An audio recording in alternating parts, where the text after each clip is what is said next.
우리 하나님 말씀 느헤미야 11장 1절로 6절 말씀까지 우리 한 절씩 교독하도록 하겠습니다. 느헤미야 11장 1절로 6절 말씀. 백성의 지도자들은 예루살렘에 거주하였고 그 남은 백성은 제비 뽑아 10분의 1은 거룩한 성 예루살렘에서 거주하게 하고 그 10분의 9는 다른 성읍에 거주하게 하였으며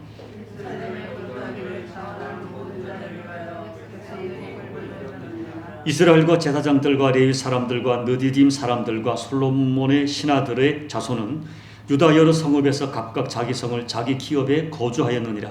예루살렘에 거주한 그 지방의 지도자들은 이러하니 유다 자손 중에는 베레스 자손 아다야이니 그는 우시아의 아들이요 스가라의 손자요 아마라의 증손이요 스바다의 현손이요 마을 할렐의 요대손이며 또 마아세야니 그는 바룩의 아들이요 골호세의 손자요 하사야의 증손이요 아다야의 현손이요 요야립의 5대손이요 스가라의 6대손이요 실로 사람의 7대손이라. 예루살렘에 거주한 베레스 자손은 모두 468명이니 다 용사였느니라. 아멘. 여러분 거듭 말씀드리지만 이 교회는 이 눈에 보이는 건물이 아니라 바로 여러분 사람이 교회입니다. 더 정확히 말하면 이 교회는 예수님께서 나의 죄를 대신해서 십자가에 피 흘려 돌아가셨다가 제3일 만에 부활한 것을 믿는 이 고백을 가진 한 사람 한 사람이 교회입니다. 그리고 그와 같은 동일한 고백을 가진 이 사람들의 공동체도 또 교회라고 부르는 것입니다. 한마디로 교회는 예수님의 십자가 피로 탄생되어졌습니다. 그렇기 때문에 하나님께서는 이 교회를 얼마나 사랑하는지 모릅니다. 교회는 이 지상에서 하나님께서 가장 사랑하시고 가장 주목하는 공동체입니다. 그런데 여러분 이렇게 하나님의 사랑하는 교회를 구성하는 우리 교인들에게는 두 가지 특징이 분명하게 드러납니다. 첫째, 지상교회는 불완전하고 냄새가 납니다. 여러분 우리는 분명히 거듭났어요. 예수님 영접하고 거듭났고 하나님의 자녀가 되었지만 우리가 이 다음에 예수님을 다시 만나고 배웠고 변화될 그날까지 우리는 이 불완전한 육체를 가지고 살아가야 합니다. 그래서 불완전한 인간의 냄새가 진동하고 다듬어지지 못한 죄인의 거친 성품과 행동이 드러납니다. 6월절 어린 양의 피로 구속받은 구약교회나 아마 여러분이 사도행전 2장에서 성령이 강력히 임재해서 뜨겁게 탄생한 초대교회, 그렇게 은혜가 충만했던 초대교회도 금방 죄인들의 실체가 드러나게 되는 것입니다. 그렇게 사랑하고 물건도 네 것 내 것 없이 나누어 쓰던 그 교인들이 금방 파벌을 짓고 갈등하고 교인끼리 소송을 하고 교회의 음란이 역사하기 시작합니다. 도저히 이 거룩한 공동체라고 할 수 없는 세상의 모습들이 교회에 그대로 드러납니다. 여러분 이것에 대해서는 이 지상의 어떤 교회, 어떤 사람도 예외가 없습니다. 그런데도 여러분 하나님은 여전히 이 교회를 사랑하십니다. 냄새나는 우리들, 인간의 허물이 다 드러난 우리들을 하나님은 결코 포기하거나 버리지 않습니다. 왜 그렇습니까? 부족하지만 교회는 예수님의 피로 낳은 자녀이기 때문입니다. 손님이 아니라 외인이 아니라 내 자녀이기 때문입니다. 그래서 하나님은 냄새나는 성도 상처투성이의 교회를 포기하지도 않고 버리지도 않습니다. 기다려주시고 계속 말씀으로 깨우쳐 주시고 다듬어 주시고 심지어 징계의 채찍으로 때려서라도 다듬어 가십니다. 그렇게 점점 하나님 나라 유업을 상속받을 하나님의 사람답게 만들어 가십니다. 둘째, 거듭난 성도는 하나님만큼은 아니더라도 예수님의 피로 탄생된 교회 공동체를 사랑하게 되어 있습니다. 성경이 분명히 증거하는 것이 있습니다. 참된 하나님의 자녀들에게는 하나님 말씀이 가슴에 들려지고 그 말씀을 진리로 붙들고 살아갑니다. 그래서 그 말씀이 자꾸 나를 다듬어 가는 거예요. 그리고 이 성도들은요 이 말씀을 통해서 이 지상교회의 불완전함을 깊이 이해합니다. 그래서 하나님이 냄새나는 나를 여전히 버리지 않고 사랑하고 여전히 나를 만들어 가듯이 냄새나고 상처나는 교회지만 교회를 여전히 사랑합니다. 여러분, 누군가가 너무 천사 같은 사람이었는데 어느 날 보니까 깜짝 놀랐어요. 불같이 화를 내는데 너무 충격을 받았어요. 그때 와지는 생각, 맞다, 저 사람도 여전히 질그릇 하나님의 사람이다. 이 진리를 벗어나면 안 되는 거예요. 어떻게 당신이 그럴 수가 있어? 당신은 가식 아니야? 이중인격자 아니야? 아니에요. 두 모습 다 그 사람의 진짜 모습이에요. 하나님의 사람으로 살고 싶은 마음의 소원을 가지고 친절과 사랑으로 교우를 대합니다. 그런데 내면에 있던 또 하나의 나가 드러나는 거예요. 이 두 부분을 다 사랑할 수 있어야 돼요. 사랑하는 여러분, 교회가 냄새난다고 상처투성이라고 사랑할 수 없습니까? 그것은 아직까지 하나님을 모르는 사람이에요. 교회를 잘 몰라서 그래요. 우리는 이 교회의 불완전성을 인정하고 불완전한 교회를 사랑해야 됩니다. 그리고 한편으로는 이 교회가 부족하지만 한 몸이고 머리는 예수 그리스도이고 나는 그 한 몸 된 교회의 한 지체임을 인정합니다. 자각합니다. 그러면서 내가 이 한 몸의 지체로서 어떻게 이 사명을 감당해야 할지를 고민하고 자각합니다. 그래서 참된 성도는 하나님처럼 냄새나는 교회, 냄새나는 성도, 불완전한 교회를 여전히 사랑하게 되어 있습니다. 오늘 본문의 배경은 이스라엘 백성들이 바벨론 포로 생활에서 돌아온 이야기들이죠. 제가 지금 몇 주 동안 계속해서 느헤미야를 강의하고 있는데요. 여러분이 알다시피 다윗과 솔로몬 시대는 이 예루살렘은 그야말로 성지였어요. 모든 사람이 가고 싶고 모든 사람이 그 땅에 살고 싶은 정말 아름다운 도시였습니다. 그러나 예루살렘의 영광과 영화는 이스라엘의 타락과 그로 말미암은 하나님의 징계로서 바빌론 침략으로 철저하게 무너집니다. 그 아름다웠던 예루살렘 성전이 주님께서 예언하신 것처럼 돌 위에 돌 하나 남지 않고 전부 무너졌고 예루살렘을 둘러싸고 있는 성벽도 전부 무너졌고 예루살렘 성은 전부 불타고 폐허가 되었습니다. 그렇게 폐허가 된 채로 바벨론 70년 동안 이 예루살렘과 성경과 도시는 파괴된 채로 방치되어 있었습니다. 그리고 70년 만에 바벨론 포로 생활을 끝내고 1차로 예루살렘으로 돌아온 이스라엘 백성들은 가장 먼저 무너진 성전을 건축하려고 합니다. 그렇지만 주변 이방 족속들의 극심한 반대 때문에 성전을 건축하지 못하다가 학개와 에스라의 동료로 20년 만에 돌아온 20년 만에 성전을 완공해요. 그렇지만 성전은 세워졌는데 예루살렘 성벽과 도시는 여전히 복구하지 못하고 무너진 채로 다시 70년 동안 폐허가 된 채로 버려져 있었어요. 이 소식을 들은 느헤미야가 금식하며 통곡합니다.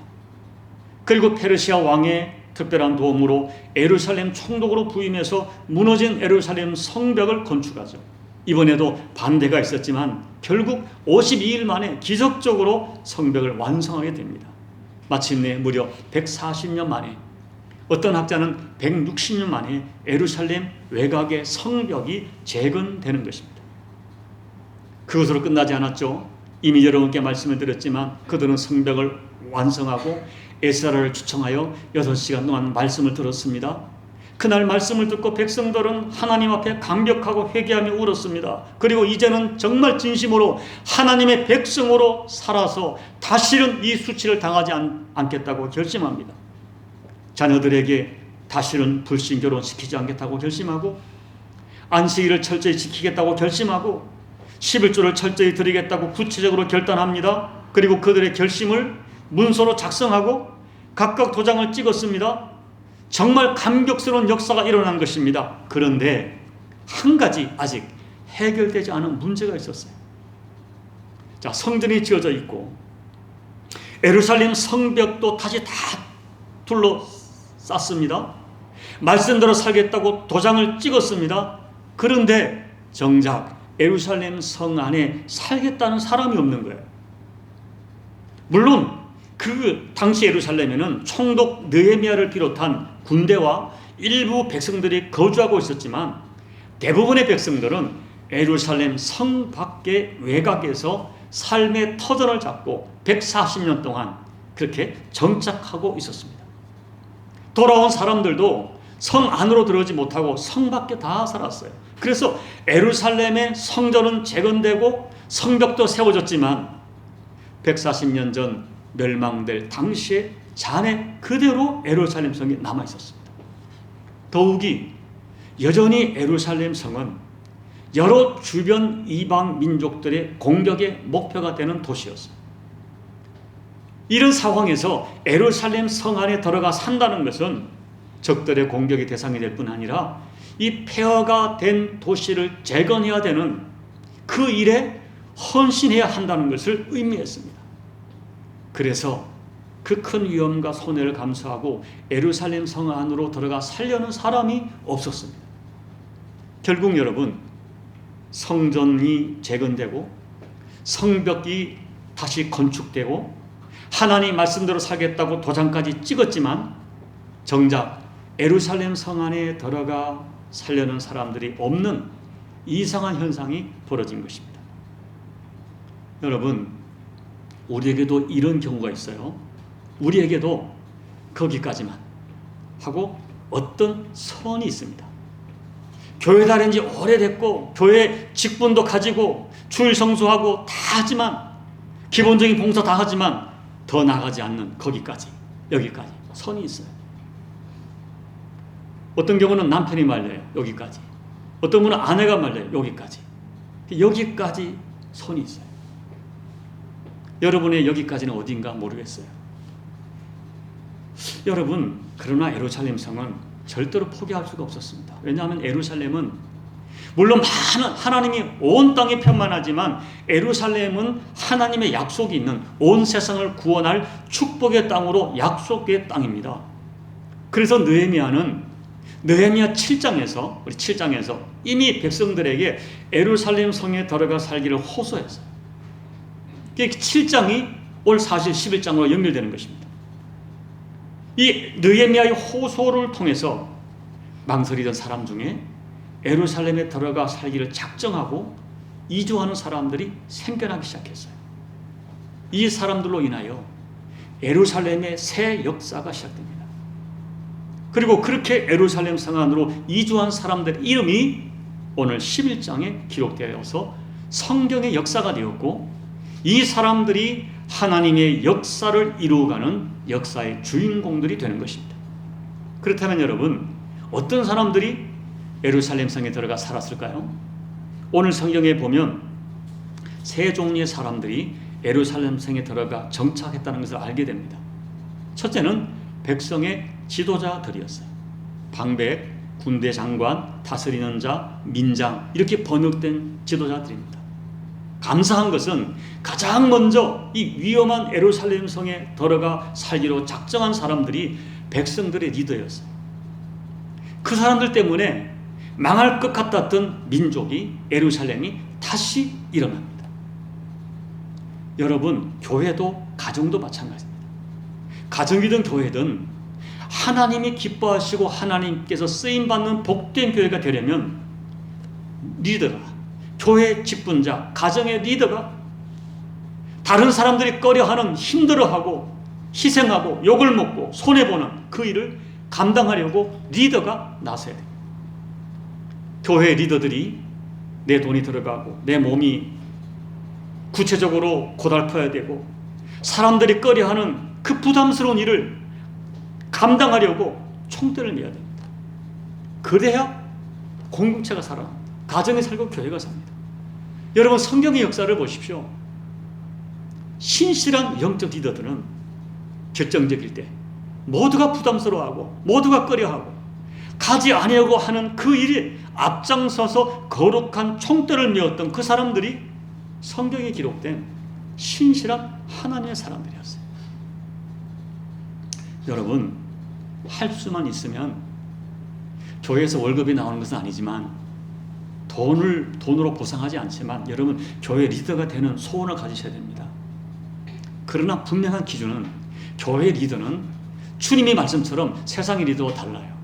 세상의 리더처럼 주장하고 다스리는 그런 리더가 아니라 그야말로 섬기는 리더입니다. 섬기되 오늘 본문 말씀처럼 아무도 가지 않으려 하고 모두가 꺼려하고 모두가 부담스러운 그 일을 기꺼이 감당하는 리더가 되겠다고 소원해야 돼요. 그 사람이 진짜 하나님의 사람입니다. 둘째는 제비 뽑아 선택된 자들이 예루살렘 성에 들어갔어요. 제비 뽑기는 여러분 이 구약 시대에 하나님의 뜻을 가려내기 위하여 이 구약 시대에 사용하는 방식이죠. 유대인들은 이 제비 뽑기를 하나님께서 택하신 방법이라고 인정을 하고 그 제비 뽑기 결과에 기꺼이 순종했습니다. 그래서 이 이스라엘 백성들은 제비를 뽑는데 성 밖에 거주하는 전체 인구의 10분의 1을 뽑았어요. 11조를 뽑았어요. 인구의 11조 뽑았어요. 그들이 예루살렘 성 안에 이주하기로 사람들이 이게 의견을 모은 거예요. 그런데 여러분 우리가 주목하는 것은 그렇게 제비뽑기로 선택된 백성들 중에 누구도 반발하거나 불평하지 않았습니다. 제비뽑힌 모든 사람들이 이것을 하나님의 뜻으로 인정하고 성 안으로 이주합니다. 자기들이 하나님의 주권을 신뢰하면서 거룩한 11조로 사명의 11조로 기꺼이 자기들을 드린 것입니다.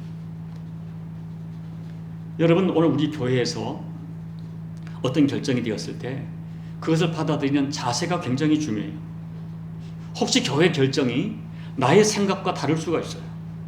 그것을 하나님의 뜻으로 받아들이고 같이 수긍하고 동조하고 공감하고 순종하는 사람이 그 사람이 귀한 사람입니다. 그리고 그 부담스러운 일에 혹시 내가 제비 뽑혔을 때 내가 선택되었을 때 왜 하필 나냐 라고 하지 말고 그 일을 하나님의 결정으로 받아들이는 그 자세가 아름다울 뿐 아니라 그 순종이 결과적으로는 내가 생각할 수 없었던 엄청난 축복의 통로가 되는 경우가 대부분입니다. 여러분 여기서 우리가 한 가지 중요한 것을 이 성경의 역사를 보면서 굉장히 중요한 진실을 발견해야 돼요. 그것은 하나님의 사역을 보면요 자원함도 중요하지만 성경에서 하나님이 특별히 사람을 세울 때는 자원이 아니라 하나님이 불러 세우십니다. 하나님 부르시고 하나님이 세우세요.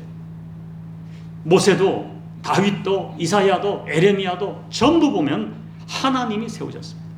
오히려 그들은 부름받았을 때 모세는 나는 입이 뻣뻣하고 둔하다고 거절했고 에레미야는 나는 아직 어린아이같이 경험이 없다고 거절했고 이사야도 나는 입술이 부정한 죄인이라고 거절했었습니다. 그러다가 하나님의 부르심이 분명하다고 확인하고는 그때부터 자기들의 생명을 바쳐 예루살렘 백성으로 살았어요. 사울도 하나님의 강권적인 부르심을 받고 바울이 되어서 자기의 모든 삶을 던져버리고 예루살렘 백성으로 삽니다. 여러분 솔직히 대부분의 보편적인 성도들은 부담 없이 교회 다니고 부담 없이 신앙생활을 하려고 합니다. 그래서 스스로 속는 거예요. 분명히 교회는 부담스러운 일이 있어요. 황폐한 예루살렘 성에 들어가 그 땅을 재건하는 것, 내 몸이 구체적으로 희생돼야 하고 내 돈이 들어가야 되고 내 시간이 들어가고 그리고 욕도 먹고 힘들고 위험하기까지 한 일이 분명히 교회도 있습니다. 그러나 누군가가 그 일을 해야 돼요. 여러분 부디 교회를 할 때 폼나는 일, 내 이름이 드러나는 일, 내가 좋아하는 일, 내게 익숙한 일, 그 일보다도 대부분의 성도들이 싫어하는 일을 내가 하도록 선택되었을 때 그 일을 부담스러워하지 마십시오. 여러분 기분 나빠하지 마십시오. 기뻐하십시오.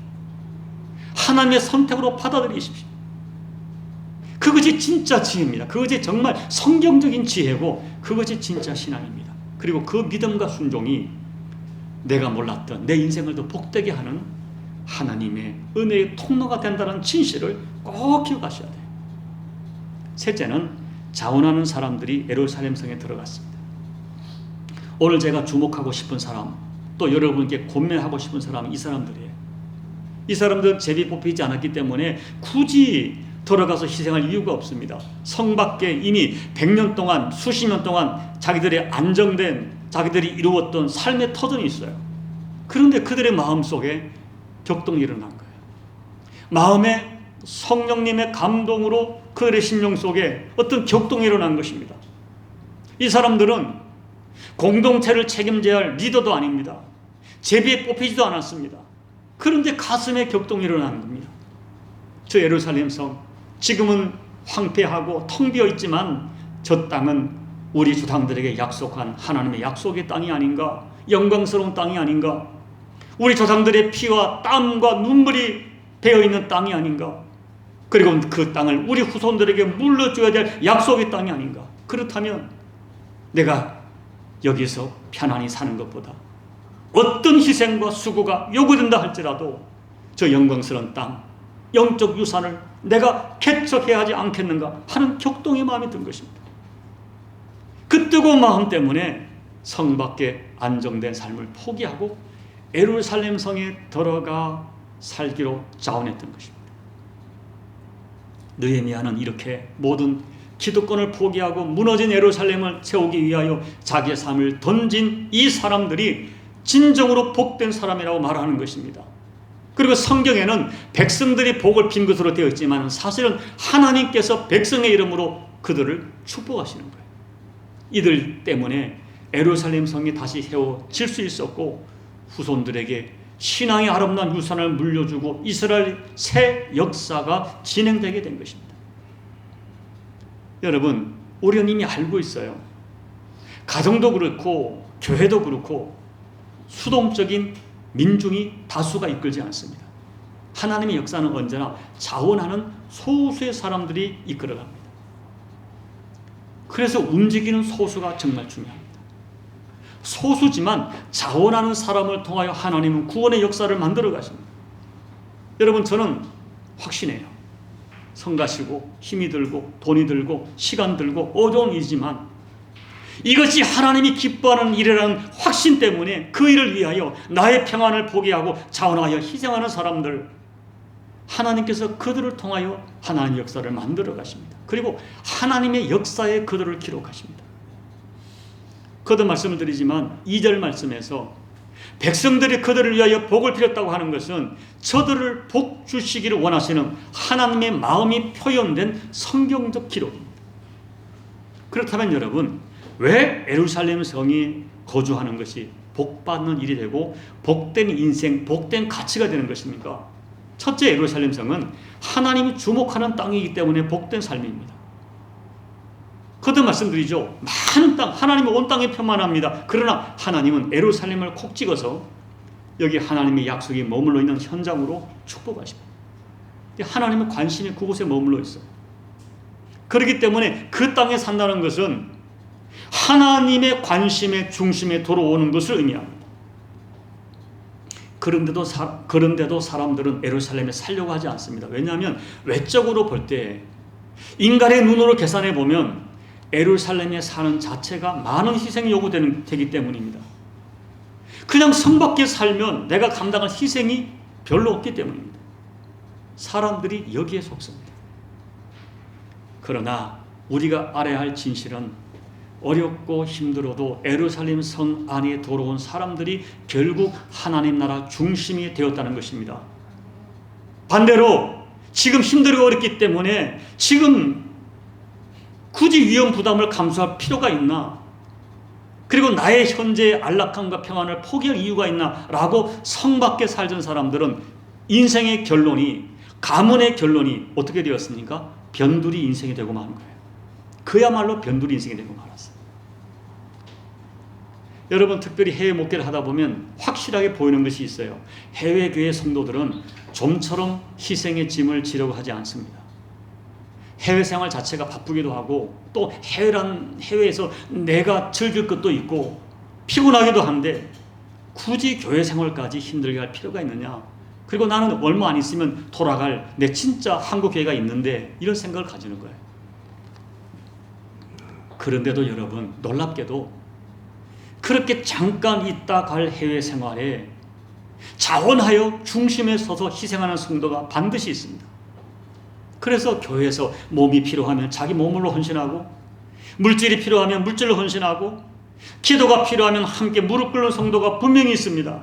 모두가 몸을 사리고 모두가 여기까지 하고 어떤 선을 긋고 있는데, 모두가 편안한 삶을 선택하고 해외 생활 좀 즐기며 살자 말하는데, 본문 말씀처럼 백성의 지도자처럼 제비 뽑힌 사람처럼, 그리고 자원하는 사람처럼 어렵고 힘들고 피곤하고 손해나는 그 일을 기꺼이 감당하는 그런 사람들 분명히 있습니다. 여러분, 저는 개인적으로 이 말씀을 준비하면서도 여러분에게 진심으로 감사하고 진심으로 여러분들을 하나님께서 기억해 주기를 기도하고 있습니다. 여러분들은 쫓겨난 다윗에게 모였던 아둘람 굴의 백성들처럼 저와 함께 수치를 같이 해주셨고, 그리고 작은 개척교회가 치러야 될 여러 가지 부담을 각오하고 이 교회를 선택했습니다. 여러분이 알지만은 저를 그렇게 사랑한다 하고 저와 함께 개척하겠다는 사람들 아무도 따라오지 않았습니다. 개척교회에 대한 부담과 어떤 명예에 대한 그런 것들이겠죠. 저는 폐허가 되어 있는 예루살렘 성을 자원하여 선택한 그 사람들의 이름을 기억해 주었던 주님이 여러분들의 이름을 기억해 주기를 하나님 앞에 꼭 기도하고 있습니다. 여러분, 잊지 말아야 됩니다. 당시 예루살렘 성은 잡초가 우거진 환량한 도시였습니다. 그 모습 때문에 사람들이 가기를 꺼려했습니다. 그러나 나중에는 그 예루살렘이 하나님 나라의 중심이 되고 영육간의 복의 중심이 되었습니다. 반대로 지금의 안락한 안정된 삶을 포기할 수 없어서 예루살렘을 회피한 사람들은 오히려 모두 변두리 인생이 되고 말았습니다. 여러분, 우리가 추구해야 될 가치는 느헤미야처럼 페르시아 왕국의 술 맡은 고급 관리로 살기보다는 예루살렘 성을 수척하고 그 땅에 문지기로 살아도 기뻐하는 느헤미야의 가치관이 필요합니다. 하나님은 그렇게 기꺼이 희생하는 예루살렘을 선택한 사람들과 그들의 가문까지 크게 복 주신 것이 성경의 역사입니다. 둘째, 예루살렘을 선택하면 그 후손과 그 이름과 그 후손이 복을 받습니다. 오늘 3절 이하의 예루살렘에 살기로 작정된 사람들의 이름을 낱낱이 기록하고 있어요. 여러분, 하나님의 의도를 아셔야 돼요. 왜 하나님은 그들의 이름을 기록하고 있는가? 하나님께서 내가 너희들의 이름, 너희들의 수고와 너희들의 결정을 기억하겠다는 약속입니다. 하나님께서 그들의 결단을 귀하게 보시고 그들의 이름을 복을 주시고 그들의 이름을 성경에 기록한 것입니다. 그러므로 예루살렘을 선택한 사람은 가장 먼저 자기 이름, 그 이름의 복을 받습니다. 하나님께서는 그들의 헌신을, 그들의 결단을 하늘나라에 기록하고 계십니다. 요한계시록 3장 5절, 내가 그 이름을 생명책에서 결코 지우지 아니하고 그 이름을 내 아버지 앞과 그의 천사들 앞에서 시인하리라 약속하셨습니다. 세상 어딘가에 쓰여진 이름 다 사라집니다. 어떤 명패, 공로패, 감사패, 여러분 패 좋아하지 마세요. 다 사라지고 나중에는 다 짐이에요. 그러나 하나님 앞에 새겨진 이름, 하나님이 기억한 이름은 영원히 지워지지 않습니다. 부디 여러분들은 영적 시각으로 예루살렘을 선택하시고 거룩한 이주, 거룩한 이사를 선택하셔서 하나님께서 기억하는 이름들이 꼭 되시기를 예수님 이름으로 축복합니다. 그리고 여러분, 오늘 본문에서 저는 한 가문의 이름이 유독 제게 이토록 오는 거예요. 그 이름이 4절과 6절에 기록된 베레스의 자손입니다. 여러분, 베레스가 누군지 아시죠? 야곱의 넷째 아들입니다. 넷째 아들 유다의 후손이에요. 어떻게 태어났는가? 유다가, 시아버지 유다가 며느리 다말과 동침하여 낳은 아들입니다. 쉽게 말하면 너무나 수치스러운 이름이에요.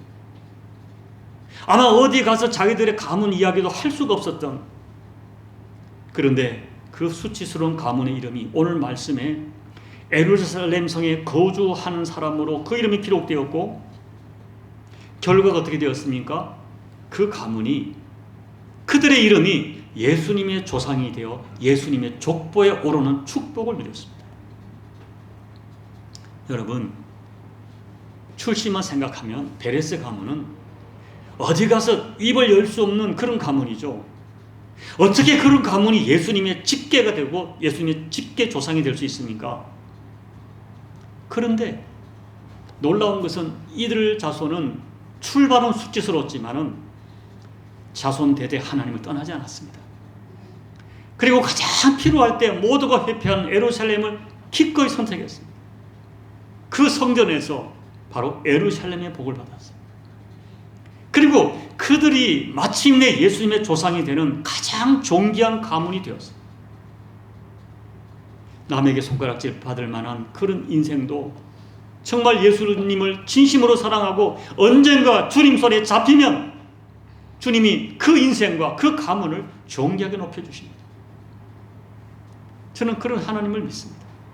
오늘 우리가 지금은 부족해도 어떤 수치스러운 모습이 있어도 내가 끝까지 여호와를 신뢰하고 하나님을 선택하고 그 거룩한 하나님의 성 안에 거하기를 사모하면 반드시 언젠가 하나님께서 우리 인생을 존귀하게 만들어 가십니다.